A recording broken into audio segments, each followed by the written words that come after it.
جس کا دل کرتا تھا وہ اس کے خلاف کیس بنا دیتے تھے، مگر اسی طرح ہی ان سے بچنا بھی آسان تھا. تو پتہ نہیں اس کی دوبارہ انکوائری کروانی چاہیے یہ موجودہ شواہد کی روشنی میں کہ یہ کتنا انصاف کیا گیا. مگر گورنر صاحب کے اوپر بہت بڑا سوال ہے کہ ان کو یہ ان کا اپنا شہر تھا، ان کی اپنی کانسٹیٹوئنسی تھی اور وہ اس کے چانسلر ہیں، ان کو نظر آنا چاہیے تھا، بیان دینا چاہیے تھا اور ان کو بہاولپور میں نظر آنا چاہیے، کیونکہ پورا بہاولپور، پوری سرائکی بیلٹ، پورا پاکستان پریشان ہے. میں نے جس طرح کہا کہ اس سے یہ پہلے ہی میں نے بتا دیا کہ یہ نمبرز جو بتائے جا رہے تھے آگے ہمارے ذائع بتا رہے ہیں کہ اتنے خوفناک نہیں ہیں. یہ ویڈیوز کے یہ اتنے نمبر جو پہلے بہت زیادہ کہ پوری نہیں، چند افراد ہیں، مگر چند افراد کے اس کرنے سے نقصان یہ ہوتا ہے کہ گروہ ہے، چند افراد ہیں کہ اس کے بعد جو وہ طبقے یا وہ قوتیں جو کہ بچیوں کے پڑھانے کے حق میں نہیں ہوتی ان کو موقع مل جاتا ہے. بچوں کے لیے، خاندانوں کے لیے سوشل پریشر آ جاتا ہے کہ جی اور پڑھائیں، دیکھیں نا یہ ہے. تو ہر گھر والے پریشان ہیں، بچوں کے والدین پریشان ہیں، خاندان والے پریشان ہیں. اس لیے یہ بڑا ہی معاملہ ہے. اسی لیے یہ ہم روز ہی ایک ہی بیسیکلی جو یہ اب آئین تو روز اس کی آئین شکنی کی جاتی ہے، عدالتیں لیٹی ہوتی ہیں. سو یہ پارلیمان میں اور اداروں میں اور عدلیہ میں ایک ہی کہانی ہے، مختلف زاویے سے روز آتی ہے. سو لوگوں کو اب اس میں اتنی دلچسپی نہیں رہی ہے.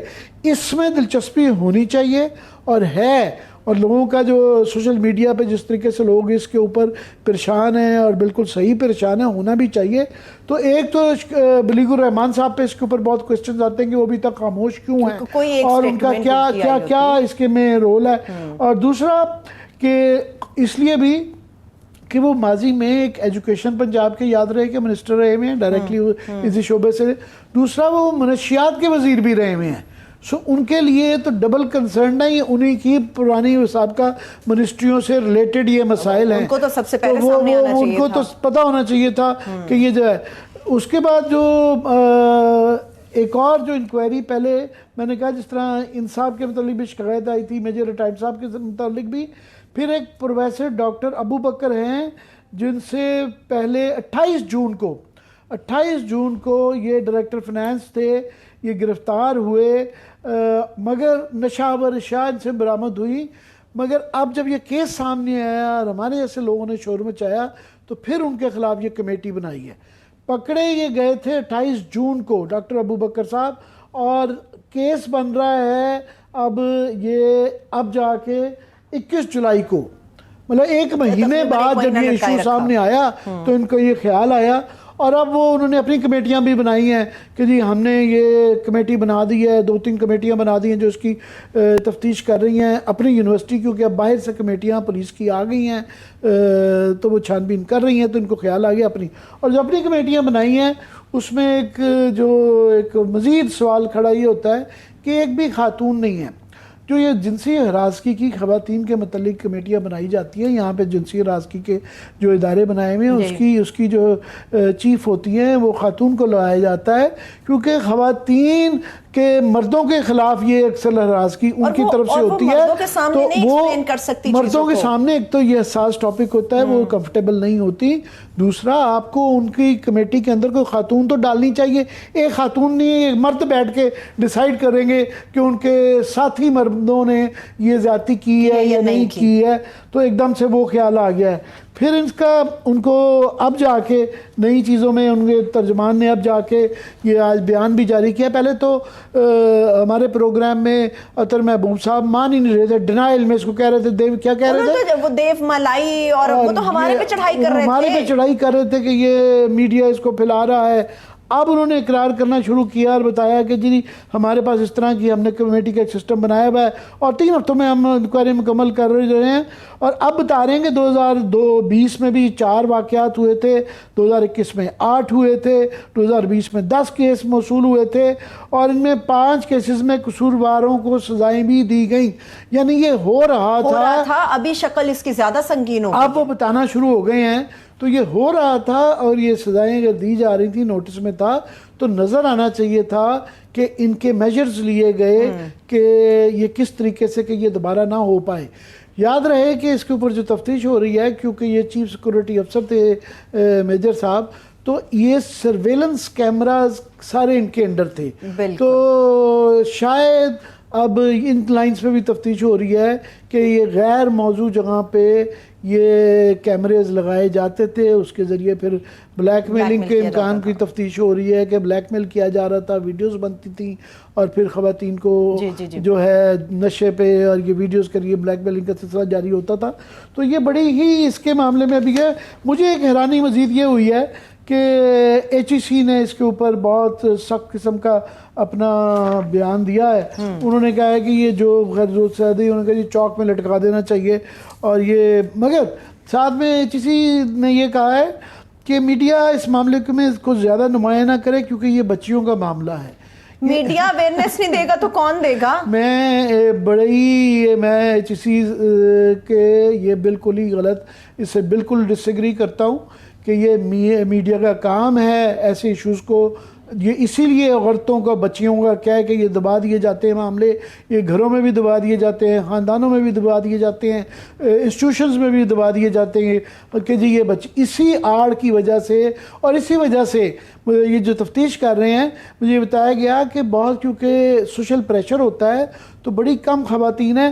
وہ مظفر گڑھ میں بیچاری بچی جس ایم فل کی خاتون جس کے ساتھ ایک گینگ ریپ ہوا تو وہ اس نے حوصلہ کر کے بڑا کم ہوتی ہیں اس طرح کی خواتین جو کہ حوصلہ کر کے آتی ہیں کیونکہ یہی سوشل پریشرز ڈالا جاتا ہے, وہ اپنی بدنامی سے بچتی ہیں, ان کو شادیوں کے اندر گھروں کے اندر یہ مسائل بعد میں ہوتے ہیں.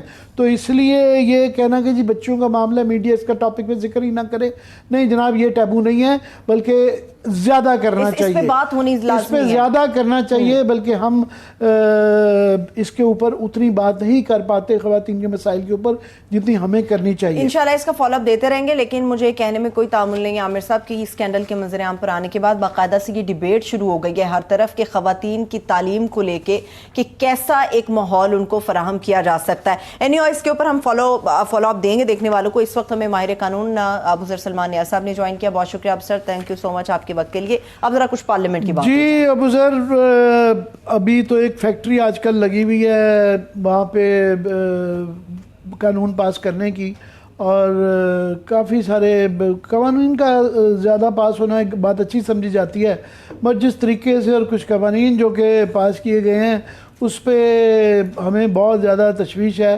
اور آج کے سب سے پہلے تو شروع کر دیتے ہیں نا کہ یہ جو نگران حکومت کو جو مزید اختیارات دینے کا جو قانون ہے, آج کل اس کے اوپر کافی لوگوں نے اعتراضات کیے تھے, جے یو آئی نے کیے تھے, آج وہ بالکل چپ کر گئی, اور پیپلز پارٹی میں جو ہے تاج حیدر صاحب نے, رضا ربانی صاحب نے آج بھی وہ اعتراضات کیے.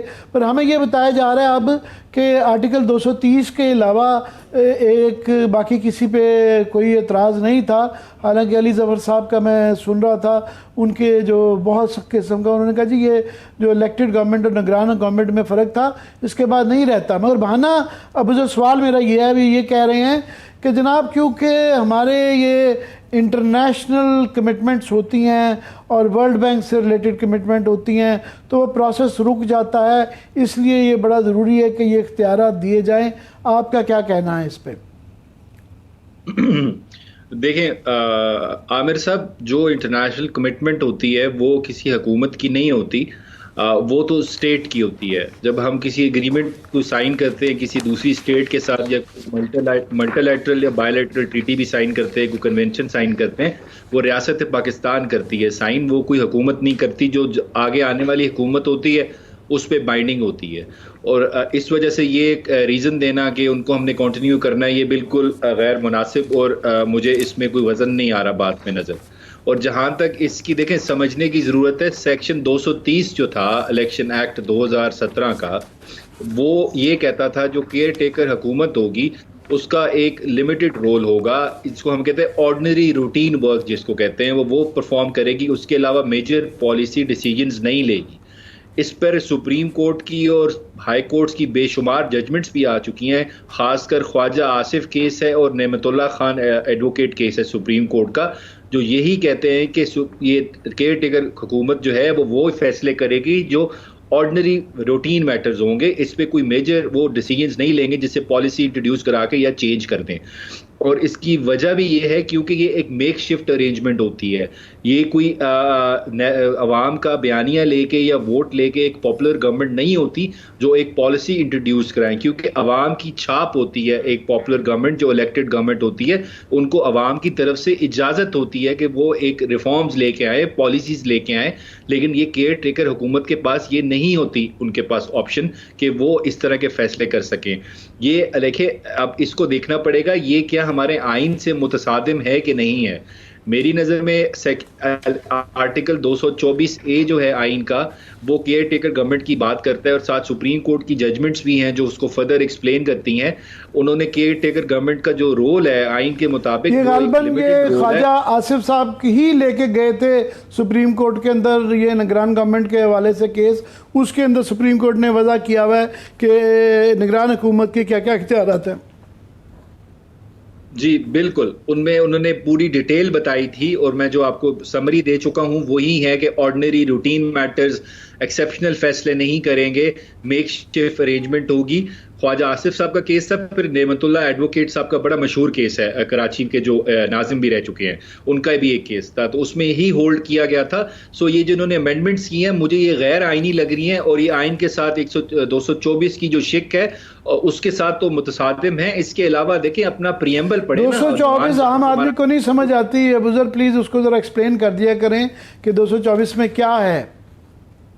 224 سے عامر صاحب بیسیکلی بتاتا ہے کہ ایک کیئر ٹیکر حکومت بنے گی جس کا صرف ایک ہی ذمہ داری ہوگی, وہ ہے الیکشن کروانا اور الیکشن کمیشن کو سپورٹ کرنا, اس میں آپ کے فنڈز جاری کرنا, سیکیورٹی دینا, یہ ساری چیزیں آتی ہیں to ensure free fair election ہو.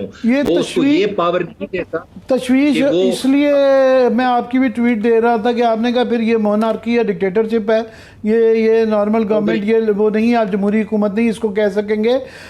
تشویش اس لیے بھی ہے کہ کافی حلقے ایسے ہیں جو برملا کہہ رہے ہیں کہ اگر یہ جو 3 مہینے سے یہ کیئر ٹیکر گورنمنٹ بڑھ جاتی ہے تو یہ اختیارات کا بہت زیادہ مس یوز ہوگا. اس 3 مہینوں میں بھی استعمال ہو سکے گا کیونکہ اس کے اندر جو ہے ان کے پاس اختیار ہے کہ یہ public private partnership authority act جو ہے اس کے اندر بھی یہ ایگریمنٹس جو ہے فیصلے کر سکتے ہیں.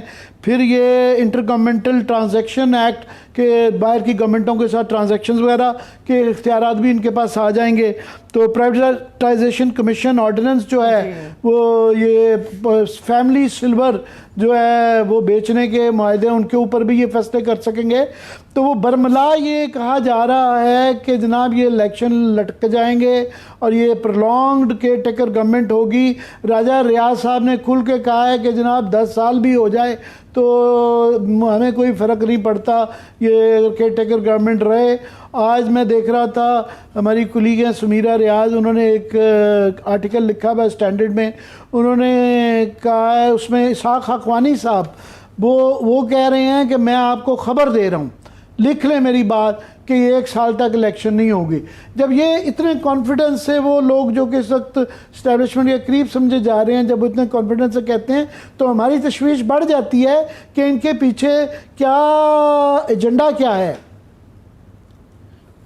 دیکھیں عامر صاحب, اگر ایسی حکومت بنتی ہے جو 3 مہینے سے زیادہ اس کے پاس مینڈیٹ بھی آ جاتا ہے, وہ ایکسٹینڈ کر لیتے ہیں, پہلے ہو چکا ہے پنجاب اور KPK میں, آپ نے دیکھ لیا اس ملک میں سپریم کورٹ کے فیصلوں کو کتنا مانا جا رہا ہے, اور ساتھ اس کو آپ اس طرح کی اگر پاورز دے دیں گے تو میں آپ کو سمپلیفائی بتا دیتا ہوں, یہ ایک سویلین مارشل لا ہوگا.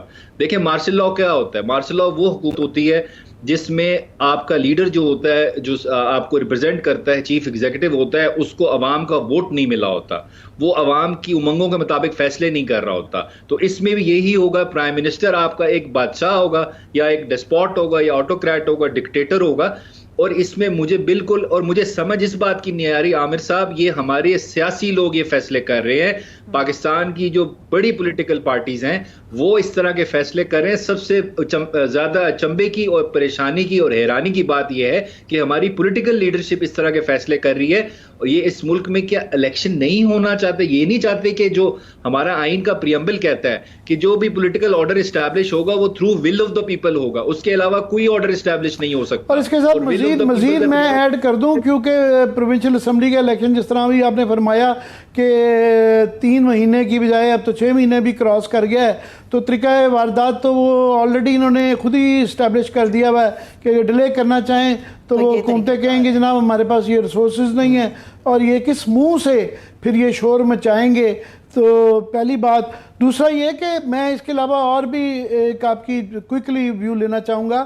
ایک ہمیں بہت تشویش ہے کہ یہ جو میڈیا سے ریلیٹڈ پیمرا کے ترمیمیں کر رہے ہیں، اسے ہم نے وقتی طور پہ رکوا لیا، اور ہمیں بڑی امید ہے کہ ہماری طرف سے بہت مزاحمت ہوگی، ہماری تمام باڈیز نے کلیئرلی کہہ دیا کریں گے، تو وہ تو رک گیا ہے۔ مگر انہوں نے ایک قانون پاس بھی کر دیا اور ایک دن میں ہی پاس کر دیا، وہ توہین پارلیمنٹ کا، وہ بھی بہت زیادہ خطرناک ہے کہ کسی بھی اس کے مطابق وہ جو ترمیم ہے وہ لگتا ہے کہ وہ کسی بھی جج کو وہ بلا لیں گے، حالانکہ جو مجھے سمجھ ہے کہ کسی کو بھی بلا سکتے ہیں، کسی صحافی کو بھی بلا سکتے ہیں کہ آ جائیں جناب، اور 1 ملین قید ہے، 6 مہینے قید ہے، یا 1 ملین جرمانہ، یا دونوں ہیں، اور کسی جج کو بھی بلا لیں گے کہ جناب ہم نے یہ قانون بنایا تھا، آپ نے امپلیمنٹ نہیں کیا، اس کو بھی قید کر سکتے ہیں۔ یہ تاثر دیا جا رہا ہے۔ جو مجھے جتنی as a student of law, آپ تو لائر ہیں، یہ جو سمجھ آتی ہے کہ 63 کے اندر غالباً یہ بڑا کلیئر ہے کہ جوڈیشل پاور صرف اور صرف عدالتوں کے پاس ہیں، نہ وہ ایگزیکٹو کے پاس ہیں، الیکشن کمیشن کے پاس ہیں، اور نہ ہی وہ پارلیمنٹ کے پاس ہو سکتی ہیں۔ تو مجھے اس پہ ذرا درستگی فرمائیں کہ یہ بڑا ان نوٹسڈ بل چلا گیا ہے اور اس کو کسی نے زیادہ لفٹ نہیں کروائی۔ جی عامر صاحب، بالکل آپ نے صحیح فرمایا۔ دیکھیں، ہمارا جو آئین ہے اور جو اسٹیٹ ہوتی ہے اس کے 3 ستون ہوتے ہیں، ایک پارلیمنٹ ہوتا ہے، ایک آپ کا ایگزیکٹو ہوتا ہے، اور پھر آپ کی جوڈیشری ہوتی ہے۔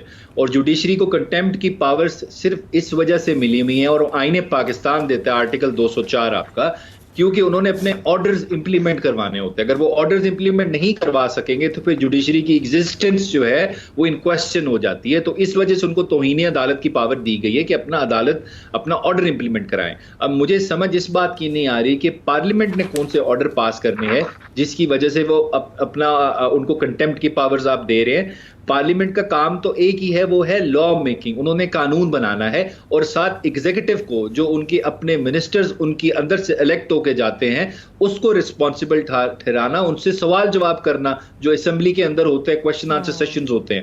تو اس وجہ سے آپ ان کو پاورز نے توہین عدالت کی جو ہوتی ہیں ہمارے آئین میں لکھی ہوئی ہیں، تو اس وجہ سے مجھے یہ ہوتے ہوئے قانون جو ہے یہ نہ کہیے گا کہ ہم جو آخر میں پچھلے 6 ماہ سے یہ کہتے ہیں کہ عدالتیں اس کو سٹرائک ڈاؤن کر دیں گی، عدالتیں اس طرح کے کوئی ابھی 20-25 قانون ہو گئے ہیں جن کے اوپر وہ بیٹھی ہوئی ہیں اور وہ سٹرائک ڈاؤن نہیں کر رہی۔ بہرحال امید انہی سے لگائی جاتی ہے، اور کیا ہے کہ یہ سٹرائک ڈاؤن ہو جائیں گی۔ وقت ہو گیا، ہم سب بریک کی طرف مجھے جانا ہے۔ بہت شکریہ ابوذر صاحب، تھینک سو مچ آپ کے وقت کے لیے۔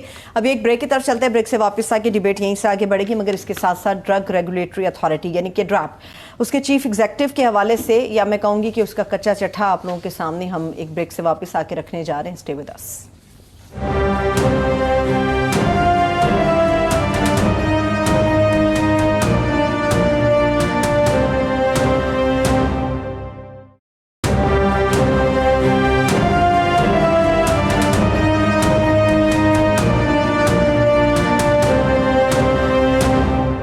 ایک بار پھر سے ہم آپ کو خوش آمدید کہیں گے۔ اب کچھ ہم ڈیٹیل شیئر کرنے والے ہیں ایک ایسے معاملے کی جس کے اوپر ہمیشہ بات ہوتی ہے، فائنلی وہ معاملہ اب سارٹ آؤٹ ہونے کے قریب ہے۔ عامر صاحب، بات ہے ڈریپ کی۔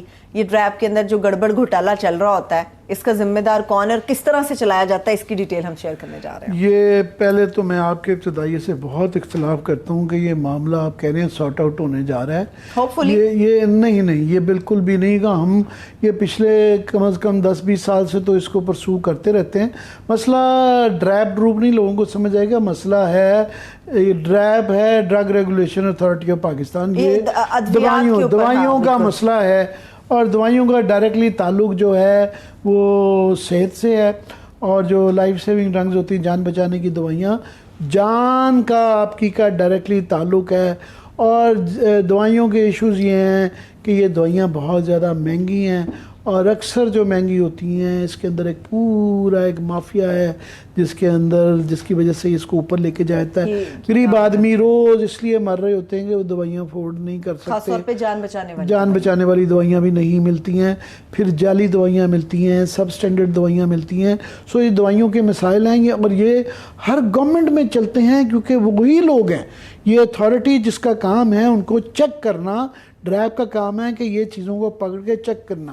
اور پچھلے 10 سال کی کہانی جو میں کہہ رہا ہوں یہ سارٹ آؤٹ نہیں ہوگا، ابھی بھی بس امید ہی کر سکتے ہیں کہ تھوڑی سی، ہاں ایک ضرور ایک کوشش ہوئی ہے کہ یہ ہوئی ہے کہ ابھی پتہ یہ چلا جو آج کی خبر ہے، مطلب آج کل کی خبر کہہ لیں کہ prime minister of Pakistan Shehbaz Sharif صاحب، چاہے ان سے 100 شکایات ہوں، پر انہوں نے یہ جو ڈرائب کے موجودہ چیف ایگزیکٹو صاحب ہیں، CEO صاحب یہ عاصم رؤوف صاحب، ان کو ایک شو کاز نوٹس دیا ہے۔ اور اس کے اندر انہوں نے یہ ابھی جو ہمارے ساتھ اکمل خان صاحب ہمارے ایگزیکٹو پروڈیوسر ہیں، انہوں نے بہت اس کے اوپر محنت کی ہے، یہ ماضی والے بھی اس کی ساری سٹوری کا کانٹیکسٹ ہمیں بتائیں گے۔ اور کوئکلی یہ میں بتا دوں کہ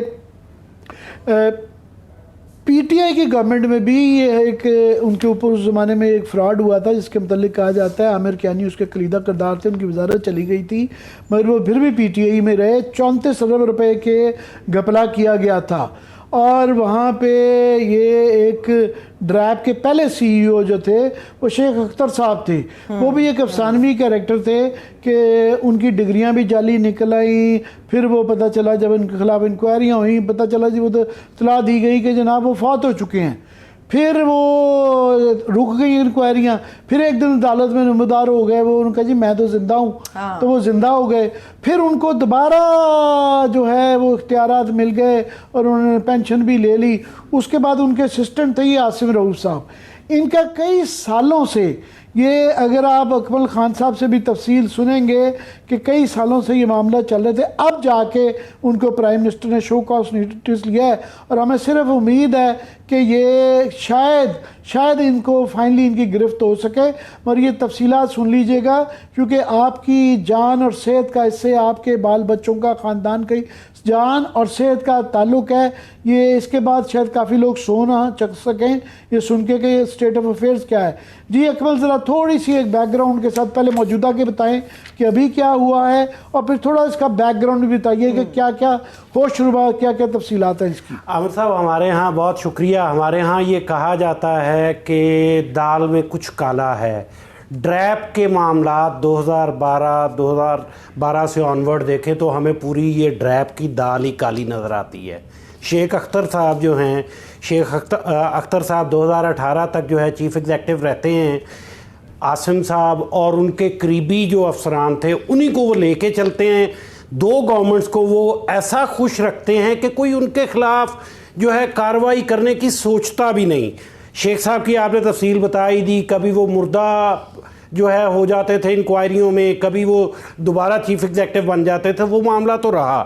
یہ ان کا بڑا انٹرسٹ اس میں آپ جو 2012 سے یاد رہے کہ پیپلز پارٹی کی گورنمنٹ شروع ہو جاتی ہے، بعد میں نواز شریف صاحب کی گورنمنٹ آئی، اور پھر PTI گورنمنٹ، تو تمام جو پاکستان کی میجر پارٹی ہیں ان کی گورنمنٹ کے اندر ایک جو کامن ڈینومینیٹر رہا، جو چیز یکسانیت جس میں پائی جاتی ہے، وہ یہ دوائیوں اور ڈرائب کے معاملات ہیں۔ جاری رکھیں ذرا۔ جی تو عامر صاحب یہ عاصم رؤوف صاحب جو ہیں، یہ انہوں نے 2004 میں جو ہے ایک چھٹی کی درخواست دی تھی، جس وقت یہ ڈریپ نہیں ہوتا تھا، یہ ministry of health he basically دیکھتی تھی یہ ڈرگ ریگولیشنز کو۔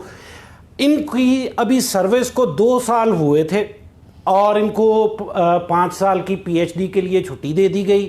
اس میں سے کچھ چھٹی انہوں نے ود پے لی، پھر کچھ چھٹی ان کو ہاف پے جو ہے وہ دی گئی، تو تنخواہیں یہ لیتے رہے 5 سال وہاں پہ بیٹھ کے، لیکن وہ ڈگری مکمل نہ ہوئی۔ لطیفہ یہ ہوا کہ جب یہ واپس آئے تو ان کی وہ انکمپلیٹ ڈگری کے جو ڈیوریشن تھا اس کو بطور تجربہ بھی مان لیا گیا۔ اب یہ جو صورتحال ہے اس حوالے سے ابھی پچھلے یہ شوکاز کی آپ نے ذکر کیا، میں پہلے ناظرین کو بتاتا چلوں 3 دن دیے تھے منسٹری آف ہیلتھ نے کہ جی آپ 3 دن میں یہ بد انتظامی، بے ضابطگیوں، کرپشن اور رولز کو وائلیٹ کرنے کے حوالے سے 3 دن میں جواب دیں. انہوں نے جواب، میری اطلاعات یہ ہیں کہ نہیں جمع کروایا. کوئکلی جو پرائم منسٹر کا نوٹس جو کہ ایف آئی اے کی انکوائری کے اوپر بیسڈ ہے وہ بتا دیتا ہوں. انہوں نے کہا جی پہلے تو جواب دیں آپ نے یہ اتنے سارے جو آپ کے پاس شکایات آئی ہوئی ہیں ان کا ڈسپوزل ان کو آپ فارغ کیوں نہیں کی، ان کی تفتیش کیوں نہیں کرتے. اب یہ جب کیسز ہیں یہ ہیں جہاں پہ سب سٹینڈرڈ دوائیاں ہیں، مہنگی دوائیاں ہیں یا سمگل دوائیاں ہیں یا جن کے اندر خرابیاں ہیں، یعنی آپ کی جان کو خطرہ ہے، پر وہ مہینوں اور سالوں سے وہ پڑے ہوئے ہیں، کیسز نپٹائے نہیں جاتے کیونکہ وہاں پہ مال پانی کے چکر ہیں. دوسرا انہوں نے کہا ہے کہ جناب یہ آپ نے جو کافی سارے دیکھا گیا ہے کہ وہاں پہ جو لوگ لگائے گئے ہیں کربا پروری وہاں پہ بے تحاشا ہو رہی ہے، اور اپنے منظور نظر جو آپ کے سارے گناہونی سازشوں کے اندر شامل ہیں لوگ، ان کی ترقیاں بھی ہو رہی ہیں، لگائی بھی جا رہے ہیں، رشتہ داروں کو اوبلائج کیا جا رہا ہے. تو یہ اس کی تفصیلات بھی اقبال خان جلدی سے بتائیں گے آپ کو. ساتھ میں انہوں نے کہا جی تمام قوانین کی آپ نے اس کے اندر جو ہے نا سول سرونٹس رولز کی پامالی کی گئی ہے. پھر آپ کا کانفلکٹ آف انٹرسٹ، یعنی کہ وہ ایک بڑا ہی خوفناک قصہ ہے. یہاں سے ذرا شروع ہوں کہ ان کو جو کہا گیا ہے کانفلکٹ آف انٹرسٹ، اس کی کیا تفصیل ہے؟ عامر صاحب 2010 میں جب یہ منسٹری آف ہیلتھ کے ملازم تھے، ان کے بھائی لاہور میں ایک کمپنی بناتے ہیں زیٹا فارما کے نام سے، میں نام لے رہا ہوں، اور وہ 87.5% شیئر کے شیئر ہولڈر ہیں. یہ خود ہی اپنے بھائی کی کمپنی کی انسپیکشن بھی کرتے ہیں ڈریپ کی طرف سے، منسٹری آف ہیلتھ کی طرف سے رپورٹیں بھی جمع کرواتے رہتے ہیں. اور اس کے بعد وہ جو کانٹریکٹ ڈیڈ ہے وہ بڑی انٹرسٹنگ ہے، اگر دکھا سکیں اس کے ویژول، اس کے اندر لکھا جاتا ہے کہ اگر ان کے بھائی کا اللہ نہ کرے وہ انتقال ہوتا ہے، عامر ولی رؤف جو ان کے بھائی ہیں سگے، ان کا انتقال ہوتا ہے تو ان کے جو بچے ہیں وہ تو حصے دار ہوں گے، لیکن ان کے بھائی بھی حصے دار ہوں گے. بھائی کون ہیں؟ عاصم رؤف صاحب. عاصم رؤف صاحب جو ہیں یہ بھول جاتے ہیں کہ 2012 میں تمام امپلائیز کو ڈریپ ایکٹ کہتا ہے کہ انہوں نے مفادات کے ٹکراؤ کے حوالے سے حلف نامہ دینا ہے، جو آج تک جمع نہیں کروایا انہوں نے. یہی حلف نامہ یعنی اپنے آپ کو اپنے بھائی کے بنامی کمپنی بنا کے جو ہے نا یہ ٹھیکے دے رہے ہیں. جی جی جی جی. اب آ جاتے ہیں کہ یہ جو کمپنی ہے اس کی پھر ملکیت چینج کرواتے ہیں. یہ 2011 میں ایک تیسرے پارٹنر ایڈ ہوتے ہیں، پھر 2018 میں تیسری دفعہ جو ہے چینج ہوتی ہے، اپنے بھائی کا نام نکال کے مبینہ طور پہ بتایا جا رہا ہے کہ ان کے سسر جو ہیں وہ پارٹنر کے طور پہ آ جاتے ہیں. یہ سارا ریکارڈ ہمارے پاس موجود ہے. یہ اس سے اب آ جائیں کہ لوگوں کو جو دوائیاں کھا رہے ہیں اور ڈریپ جو کہ یہ جہاں پہ یہ واقعات ہو رہے ہیں ان کو کتنا فکر مند ہونا چاہیے دوائیوں کے حوالے سے کہ یہ جو کیسز ہیں اس کی ذرا تفصیلات کوئکلی. عامر صاحب بات یہ ہے کہ یہ جو کانفلکٹ آف انٹرسٹ ہے یہ بہت امپورٹنٹ معاملہ ہے.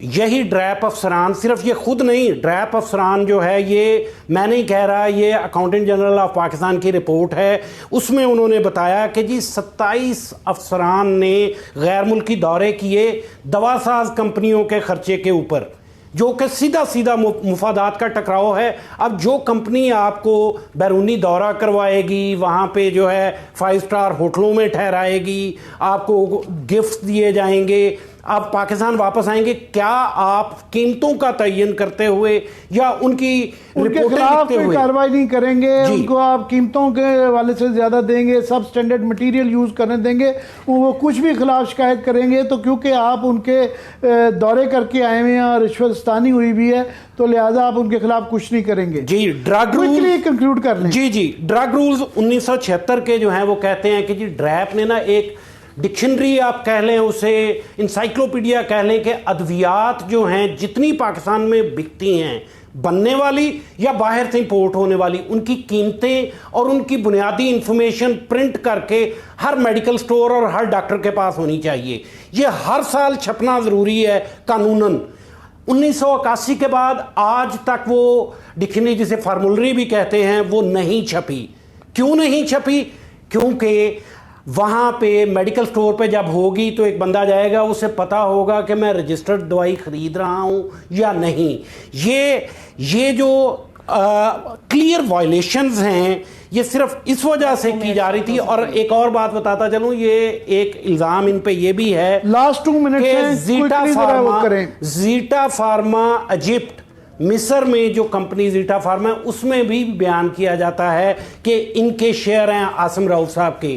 میں پچھلے 1.5 ماہ سے ان کے دفتر رابطہ کر رہا ہوں, میں سوالات بھجوا رہا ہوں, بار بار انہیں میں نے جو ہے انہیں بھی اور ان کے پی آر او کے تھرو بھی میسج بھجوائے, یہ جواب دینے کو تیار نہیں. انہوں نے ایف آئی اے کو ریٹن جو ہے جواب دینے تھے, وہ جواب نہیں. اب یہ امید کی جا سکتی ہے کہ prime minister show cause notice کا بھی جواب نہیں دیا, میری اطلاعات ہیں.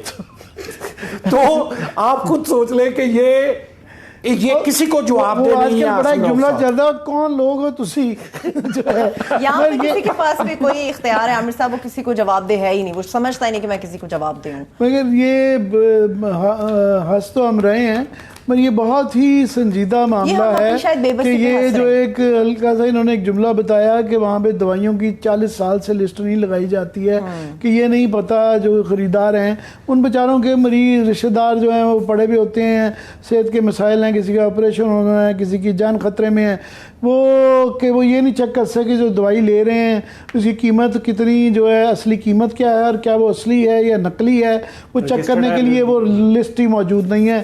سو لہٰذا جب یہ وہی والی بات ہے جو بہاولپور یونیورسٹی کا ہم کر رہے ہیں کہ وہ سیکورٹی انچارج تھا جس کا کام تھا وہ چوکیدار تھا حفاظت ان بچیوں کی کرنا, تو وہ چوکیدار ہی مجرم جب نکلے.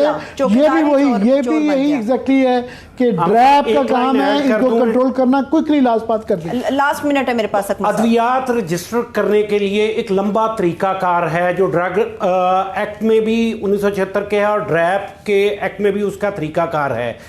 آپ کو بتاؤں 50,000 ادویات بغیر رجسٹریشن کے ڈریپ نے الاؤ کی ہوئی ہیں, جس کی خبریں چھپ چکی ہیں بارہا, لیکن مجال ہے کہ کوئی بندہ ایکشن لینے کو تیار ہو. یہ شو کاز نوٹس اس کا جواب نہ دینا جو ہے وہ بتا رہا ہے کہ وہ ان کو پتہ ہے کہ اچھا میرے خلاف کوئی بندہ کارروائی نہیں کر سکتا. یہ وہ صاحب ہیں جنہوں نے 4 حکومتیں بھگتائی ہیں, تو اب یہ شو کاز نوٹس کی انہوں نے اہمیت نہیں شاید. میں لاسٹ کمنٹ کر دوں کہ اس کے اندر جو پاکستان کی عدالتوں کا بھی بڑا کوئی رول نہیں رہا ہوا. ثاقب نثار صاحب کے رشتہ دار تھے, انہوں نے بھی ڈریپ کے ساتھ مل کے اپنی قیمتیں بڑھوا لی تھی. یہ بہت بڑا اس کا فالو اپ انشاءاللہ دیں گے. بہت شکریہ, تھینک سو مچ. مجھے اجازت ہے, اپنا خیال رکھیے, خدا حافظ.